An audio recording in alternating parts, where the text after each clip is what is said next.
Alors bonjour à tous, la question du jour est assez directe. Est-ce qu'on peut vraiment tout posséder? Un enfant, une idée, un animal et pourquoi pas un robot? Aujourd'hui, on va explorer les frontières de la propriété en se penchant sur une perspective philosophique bien particulière, une perspective qui bouscule pas mal de nos certitudes. C'est une question qui pique, n'est-ce pas? Est-ce qu'on peut posséder un autre être humain et que dire d'une idée, quelque chose qui peut se répliquer à l'infini? Ou même d'un logiciel? On va voir que ces questions qui semblent simples en surface sont en réalité au cœur d'un véritable casse-tête. Plongeons dans le vif du sujet. En fait, dans cette branche de la philosophie, on appelle ça les sujets difficiles. Ce sont des cas extrêmes, un peu des tests de résistance pour n'importe quelle théorie de la propriété, et tout particulièrement pour celles qui s'appuient sur le droit naturel. Alors, voilà comment on va procéder. On va d'abord poser les bases, les principes fondamentaux. Puis, on s'attaquera au statut des enfants, ensuite à celui des animaux et des robots. Après ça, on plongera dans le grand dilemme des idées et de l'immatériel, pour finir avec le monde très actuel du code et des contrats numériques.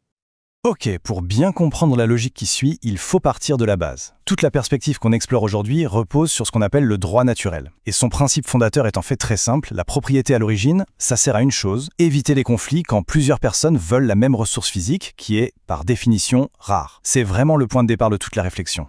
Allez, on commence avec un cas qui, forcément, parle à tout le monde, celui des enfants. Comment un être humain peut-il passer d'un statut de dépendance totale à celui d'un individu pleinement autonome et responsable? Eh bien, tout s'articule autour d'un concept absolument central. Et ce concept clé, c'est la propriété de soi. Mais attention, ce n'est pas vu comme un droit qui tombe du ciel à la naissance. C'est plutôt une reconnaissance progressive accordée par la société. En gros, on devient propriétaire de soi-même au moment où on est considéré comme capable d'assumer pleinement les conséquences de ses actes. Ce qui est intéressant, c'est de voir ça comme un transfert progressif de responsabilité. Au stade du fœtus, le contrôle appartient à la mère.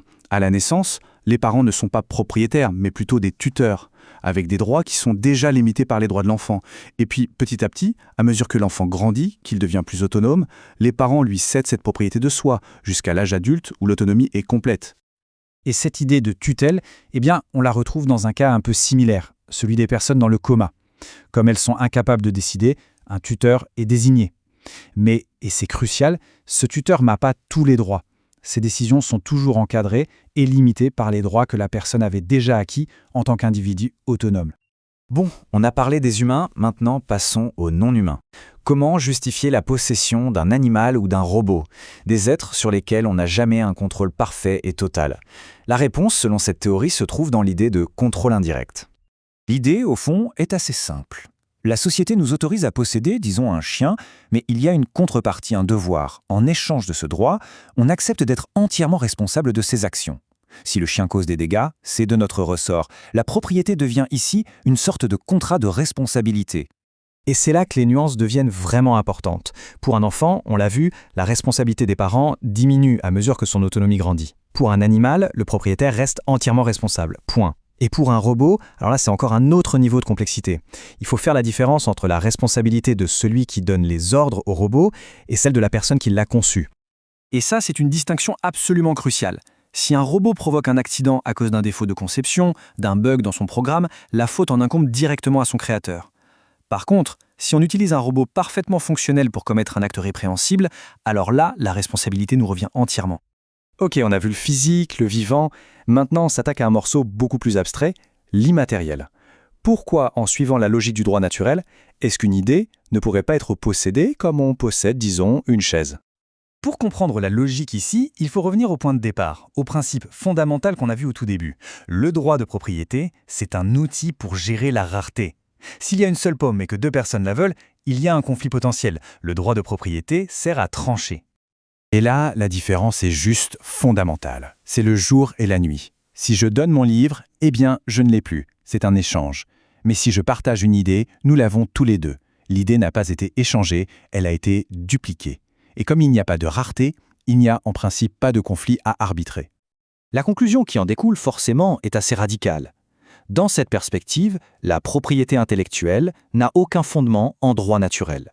Les brevets, les droits d'auteur, tout ça est perçu non pas comme des droits de propriété légitimes, mais comme des monopoles artificiels, créés et imposés par l'État.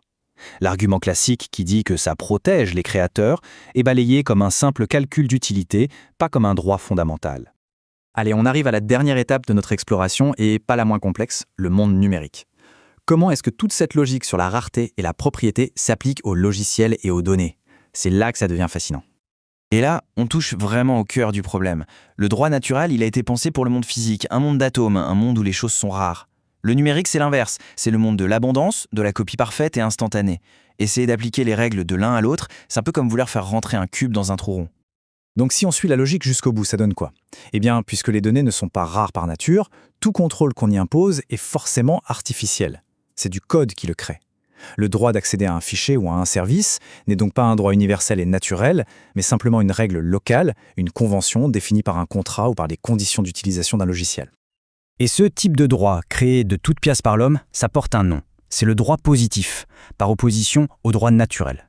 Les règles d'un jeu vidéo, les conditions générales de vente d'un site web, tout ça, c'est du droit positif, des règles inventées par des concepteurs, des programmeurs. Et tout ça, finalement, nous laisse avec une question assez vertigineuse pour notre époque. À mesure que nos vies se déroulent de plus en plus dans des espaces numériques, qui définit vraiment les règles du jeu? Est-ce que ce sont les grands principes intemporels de la nature, ou est-ce que ce sont les programmeurs, les architectes de ces nouveaux mondes? La question, bien sûr, reste ouverte. Merci d'avoir suivi cette analyse.